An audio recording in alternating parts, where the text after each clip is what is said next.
Hello student, आज हम पढ़ेंगे 8th क्लास NCERT की बुक हिमाचल की लोक संस्कृति और योग का 9th लेसन। आई होप आपको मेरे पिछले जो वीडियोस हैं लोक संस्कृति के बारे में वो पसंद आई होंगी, एक्सप्लेनेशन अच्छी लगी होगी। तो मेरी वीडियो को आप जो है और चैनल को सब्सक्राइब कर लो और लाइक और शेयर जरूर कर देना है आपने। तो आइए इसका एक्सप्लेनेशन करते हैं।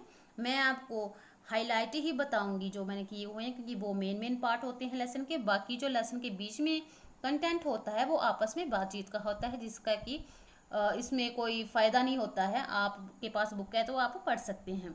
तो मंडी के कुछ स्टूडेंट जो हैं वो ऋषिकेश और हरिद्वार घूमने गए हैं अपने टीचर के साथ, जिसका नाम है राजेश्वरी। वो योग टीचर हैं।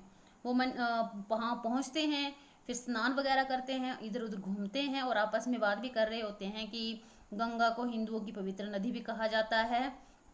तो ये आपका फर्स्ट क्वेश्चन का आंसर भी है।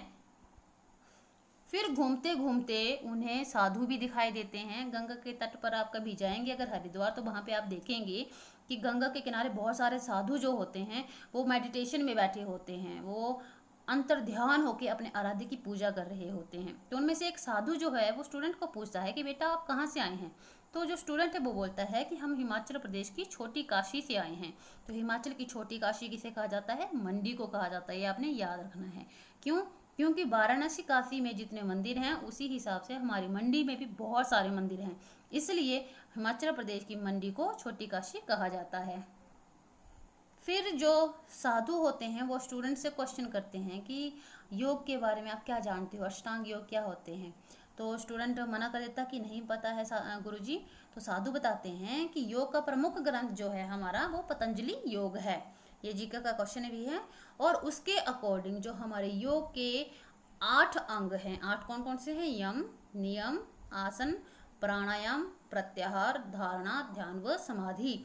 आपने इनको सीरियल बाय ही लिखना है और याद करना है, क्योंकि कई बार क्वेश्चन पूछ ले जाता है कि आपके योग के 4th अंक का नाम बताओ, 3rd का बताओ, 5th का बताओ। ठीक है, और ये आपका क्वेश्चन नंबर 4 का आंसर भी है। उसके बाद साधु बच्चों को पूछते हैं कि बेटा यम के बारे में बताओ। तो बच्चे बोलते हैं कि हाँ, हमने यम के बारे में स्कूल में पढ़ा है। यम जो है उसके 5 अंग हैं। पहला है अहिंसा, दूसरा है आपका सत्य बोलना, तीसरा है चोरी नहीं करना, चौथा है आपका सात्विक बनना, और 5वां है आपका कि दूसरे की वस्तु या धन को कभी नहीं लेना।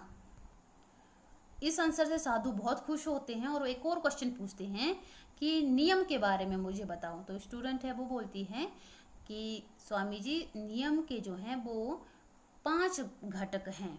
कौन कौन से? शौच, संतोष, तप, स्वाधान व ईश्वर प्राणिधाम। अब सोच का क्या मीनिंग है? सोच का मीनिंग है स्वच्छता रखना। मतलब कि जैसे आप सुबह उठ के शौच वगैरह जाते हैं, अपने शरीर को स्वच्छ करते हैं, नहाते हैं, वो सोच हुआ। संतोष होता है आपको कि जो चीज़ आपके पास है उसी में सेटिस्फाई होना, कि नहीं मेरे पास बहुत ज़्यादा है। तप होता है कि किसी भी प्रॉब्लम में रह, किसी भी स्थिति में रहकर कभी भी ये नहीं कहना कि मेरे पास ये चीज़ नहीं है या मेरे पास इतना होना चाहिए था। मतलब कि खुश रहना, जिस भी स्थिति में खुश हो। स्वाध्याय है कि अपने किए हुए कार्यों को हमेशा सोचना कि मैंने सही किया है या नहीं किया है। और ईश्वर प्राणिधाम है कि ईश्वर के प्रति अटूट विश्वास रखना, चाहे कोई भी स्थिति हो। फिर उसके बाद जो साधु हैं वो बच्चों को बताते हैं कि क्या आप आसन के बारे में जानते हो। तो स्टूडेंट बोलती है कि हाँ, आसन तो योग का 3य अंग है और उसमें 32 महत्वपूर्ण आसन हैं। ठीक है। फिर उसके बाद इस पूरे लेसन के 2-3 पेजेस में आसन के बारे में बताया गया है कि कैसे आसन करना है। एक एक आसन को 15 से 20 मिनट तक करना है। आपने अपने दोनों नाकों से अच्छे तरीके से सांस, लंबी सांस लेनी है, उसको अंदर रोकना है, फिर छोड़ना है। फिर आपका उदर शक्ति आसन है, उदर शक्ति विकासक आसन है, जिसमें पेट एक में अंदर फुला लेना है और एक पिचका देना है। ठीक है, इसी तरीके के आसन है। और अब जो है हम इसके क्वेश्चन आंसर कर लेते हैं। तो इसका पहला प्रश्न है कि भारत की किस नदी को सबसे पवित्र माना जाता है। तो जिसका आंसर है गंगा। फिर क्वेश्चन नंबर 2 है कि हिमाचल प्रदेश में छोटी काशी किसे कहा जाता है। तो कहा जाता है मंडी को। 3rd क्वेश्चन जो है बंध के बारे में। इस लेसन में बंध का कोई एक्सप्लेनेशन नहीं है, नाम नहीं आया है। वो जो है वो 10th लेसन का क्वेश्चन है। तो वो गलती से इस लेसन में प्रिंट हो गया है, वो आपने छोड़ देना है। फिर आता है आपका पतंजलि योग दर्शन के अनुसार योग के 8 अंगों के नाम लिखें। तो ये है नम, यम, नियम, आसन, प्राणायाम, प्रत्याहार, धारणा, ध्यान और समाधि। फिर फिफ्थ क्वेश्चन है आपका कि यम का संबंध समाज से है व्यक्तित्व से। तो आपने व्यक्तित्व आंसर लिखना कि यम का संबंध व्यक्तित्व से है। फिर नियम कितने हैं, नियम के विषय में बताएं।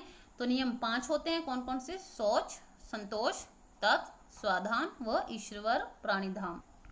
फिर आपका प्रश्न आता है 7th के अष्टांग योग का चौथा अंग कौन सा है, इसके क्या हमारे मन और सोच पर क्या प्रभाव और क्या लाभ हैं। तो अष्टांग योग का चौथा अंग प्राणायाम है। इससे हम अपने प्राणों पर नियंत्रण कर सकते हैं, जिससे हमारा मन शांत रहता है। फिर आता है आपका प्रत्याहार से आप क्या समझते हैं, वर्णन करें। तो प्रत्याहार से हमारा अभिप्राय है अपने इंद्रियों को अपने वश में करना। हम अपनी सभी इच्छाओं को त्याग करके करना सीखते हैं और इंद्रियां हमारे मन के अनुसार कार्य करती हैं। फिर आपका आता है क्वेश्चन 9th कि ध्यान का विद्यार्थी जीवन में क्या महत्व है। तो विद्यार्थी जीवन में ध्यान का बहुत महत्व है, जिसके कारण विद्यार्थी का मन विषय विशेष पर केंद्रित रहता है। ध्यान लगाना बहुत ज़रूरी होता है स्टूडेंट के लिए, क्योंकि जब हम एक जगह ध्यान लगाते हैं तो चीज़ें हमें जल्दी याद होती हैं। और इस लेसन का लास्ट क्वेश्चन है कि ध्यान की परम स्थिति कौन सी है। तो इसका आंसर है ध्यान की परम स्थिति समाधि है। ठीक है, तो ये था हमारा 9th लेसन गंगा की गोद में योग।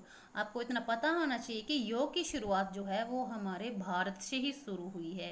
ऋग वैदिक जो भारत की जब से शुरुआत है, जब से हमारे ऋषि मुनि हैं, उनका जो सुबह का और पूरे दिन का जो नियम होता था कि वो योग में ही रहते थे, योग ही करते थे।